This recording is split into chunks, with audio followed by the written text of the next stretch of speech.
reasons why they messing with Glock right now, fam, because his name is coming up in that Big Juke situation. Okay, y'all, let's talk about what everybody in Memphis, and honestly, the whole internet is buzzing about. Key Glock's name has been circling like wildfire ever since Yo Gotti's brother Big Juke got murdered. At first, it was all just whispers, people talking, speculating, connecting dots with no real proof. But now, honey, that speculation just turned into receipts. New footage has dropped showing exactly how it all went down. And let me tell you, the streets are shaking. This evidence is so clear, people are saying it's only a matter of time before someone's in handcuffs. Let's get into this drama, because it's messier than a rap beef on Twitter. Let's rewind for a second, because before we talk Key Glock, Big Juke, or anything else, we gotta talk about where this all really started. And that's the fallout between Young Dolph and Yo Gotti. Now these two, they went from potential collaborators to straight up enemies. Their feud wasn't just petty, it was nuclear. It started subtle, throwing shade through music, diss tracks packed with subliminals, but then they took it to social media. Oh yeah, they were going back and forth with full-blown insult. Everyone was watching, waiting to see who'd snap first. Fans were obsessed, dissecting every lyric like they were decoding Morse code. Every tweet, every bar, every interview, it all fueled the fire. The hate between them was real, and they made no effort to hide it. And then, boom. In 2017, Young Dolph was shot during CIAAA weekend in Charlotte. People instantly started pointing fingers, speculating it had ties to the feud. The details, still murky, but that moment took things to a deadly level. Dolph didn't back down though. He kept grinding. He was shot more than once, survived, and poured all that pain right back into his music. Meanwhile, Yo Gotti was out here staying relevant, dropping hits and leveling up his business. Their beef, it didn't stop their hustle, but the tension between them never cooled. Then Key Glock enters the chat. Young Dolph's protege, his brother in rap. And when Dolph died, Glock wasn't quiet. He hopped on Instagram Live and went off, exposing Yo Gotti. Oh yeah, Key Glock let it all out. His voice cracking, emotions raw. He told the world what he believed went down and who he thought was behind Dolph's death. And the internet exploded. People were stunned. He wasn't just venting. He was naming names, throwing out receipts, dropping truths, or at least what he believed to be truth. Glock's close bond with Dolph gave his words weight. Suddenly, this wasn't just rap beef. It felt like something deeper, more dangerous. Now people were asking, was Yo Gotti really involved?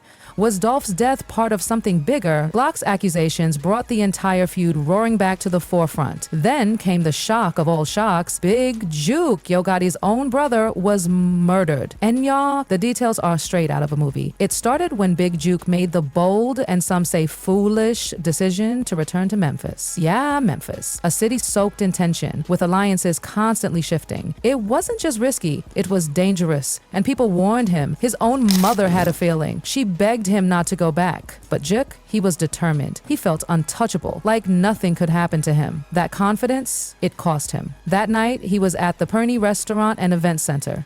Seemed normal until you realize the Memphis police already had surveillance up in the area. Cameras caught a white Ford sedan creeping, watching, waiting. Chills, right? That night was a funeral. Emotions were high, and guess who else was there? Key Glock. Yeah, the tension, you could feel it in the air. Then came the repast. Big Juke and his crew were there, thinking the night was winding down, but that same white Ford sedan followed them. And then it happened. Gunshots, chaos, screaming. Big Juke gone just like that. The community shook to its core. One moment he was at a repast, the next he was another victim in a never-ending war. Now let's talk Glock's response, because people were watching, waiting to see what he'd say. And when he did speak out, the reactions were mixed. Some said he was cold, insensitive. Others felt he had every right to speak his truth. The feud with Juke wasn't just music, it was personal. He tried to explain, said his words were twisted, taken out of context, that he was venting about the pain, the betrayal, the years of beef. But honestly, that explanation didn't calm the storm.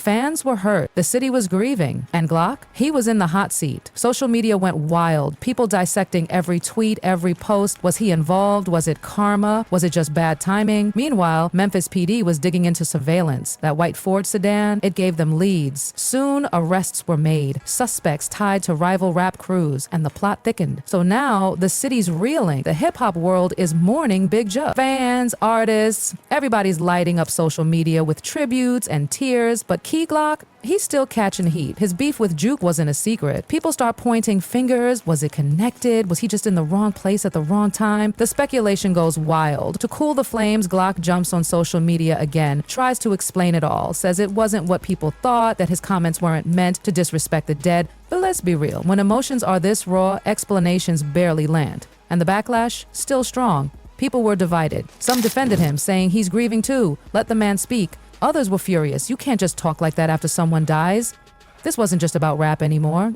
It was about humanity, about showing compassion, even for someone you had beef with. And while Glock was defending himself online, the police weren't wasting time. They dug through every frame of that surveillance footage, every second of that white Ford creeping behind Big Juke. Then came the bombshell. Arrests, real ones, connected to real crews. Some allegedly linked to rival camps within the music scene. People who'd been beefing for years behind the scenes. And guess what? With those arrests came shocking info. Alleged motives, alleged money, and even hit lists. Yep, you heard that right, a hit list. In 2024, DJ Academics dropped a post that literally flipped the internet upside down. A list allegedly written by Big Juke himself, laying out bounties on names. Cold, hard numbers. Like it was business. And Key Glock, his name was on it. A $50,000 0 cents bag, sitting right under Dolph's $100 0 cents K. Any others were on the list too. Terrence Baker, Moochie Grape, Snoop Vans, and people lost it. Fans flooded comment sections screaming, "Protect Glock at all costs." It felt like the streets were back on fire. Nobody was safe. And the worst part? This wasn't just drama. It was evidence. It was motive. It was the kind of thing that gets people locked up. And while this was happening, prosecutors were building their case fast. Justin Johnson, one of Dolph's accused killers, got hit with a life sentence plus 35 years in September 2024. That alone was major. But what came next was even crazier. Cornelia Smith flip. Yeah, he testified that Big Juke had offered $100 0 cents K for the hit on Dolph to help secure a CMG deal. That testimony shook the court, and the internet couldn't believe it. Suddenly, everything started to make sense. The beef, the violence, the murders. It wasn't random. It was strategic, calculated. And Glock, he'd been living with that target on his back this whole time. Let's rewind a bit and talk about how this war really started. Before Dolph was murdered, before Big Juke's hit list, before all this carnage, there was a deal that never happened. In 2014, young Dolph turned down an offer from Yo Gotti to sign with CMG. That's it. That's the moment that lit the fuse. From there, all hell broke loose. Diss tracks started dropping, tension grew, and then came that 2017 shooting in Charlotte, where Dolph's bulletproof truck got lit up with over 100 rounds. He survived, but barely. Black Youngsta, a CMG artist, was charged initially, but the case fell apart due to lack of evidence. Still, the streets remembered, the beef only got bloodier. That same year, Dolph got shot again in LA. Survived again. But it was clear this wasn't just words anymore. This was a war zone. And then in 2021, it happened. Young Dolph gunned down in Memphis in broad daylight, 22 bullets. The city froze. And Key Glock was broken. He dropped a tribute song, Proud. Just months later, got Dolph's face tattooed on him. Showed the world he was never gonna let Dolph's legacy die. He stayed loyal to Paper Route Empire, and he stayed distant from CM. You'd think after that level of violence, the beef might slow down, but no. In 2023, a fan asked Glock if he'd ever do a collab with a CMG artist. His response? A gif, laughing, didn't even need words. The message was loud and clear, hell no. Then there was that SoundCloud leak, a track titled Already Know 2 that took jabs at Yo Gotti. Not a full diss, but enough smoke to keep the fire burning. Even Gucci Mane jumped in the ring with Glock on I Do This, another Yo Gotti diss. This beef was spreading. The history between Pre and CMG is deep. It's not just music, it's sets, streets, survival. And in Memphis, picking sides is deadly. It ain't just about who raps better. It's about who makes it out alive. That's why Glock moves so carefully. No wild public stunts, no club appearances without protection. He knows the game. He's playing chess while others are playing checkers. Now let's be real, the industry sees everything. After Dolph's death, Glock started getting blackballed. Major collabs, ghosted. Opportunities, quiet. It was like someone behind the scenes was pulling strings trying to isolate him. He knew it, fans knew it, and they called it out, but Glock stayed focused. In 2025, he signed with Republic Records and dropped Glockama 2, a banger, no skips, and still no peace offerings to CMG. He's not pretending this beef doesn't exist, he just knows how to survive it. Yo Gotti, meanwhile, stayed quiet. Didn't publicly mourn Juke, didn't diss Glock. Silence, pure silence. Why? Because prosecutors were watching. One wrong word could have landed him in court right next to the others. In these streets, silence is protection, but that doesn't mean there wasn't tension. Behind the scenes, Juke was moving like a street general, managing talent, making threats, playing the game dirty, but when he got killed in early 2024, that was seen as get back for Dolph. No arrest yet. But the streets are talking. Memphis hip-hop is hurting. Once a unified scene, it's now a battlefield. Young artists have to pick sides before they even pick their first beat. The violence bleeds into everything, and the energy that could build legacies gets wasted on war. But somehow, Glock keeps pushing, despite the bounties, the death threats, the blackballing. He drops albums, does shows, shares his truth, and when he speaks from the soul. What do you think in your experience, what is your drive? If it's not money, what is it? It's my family, really. His perspective on material things had evolved. I ain't gonna lie,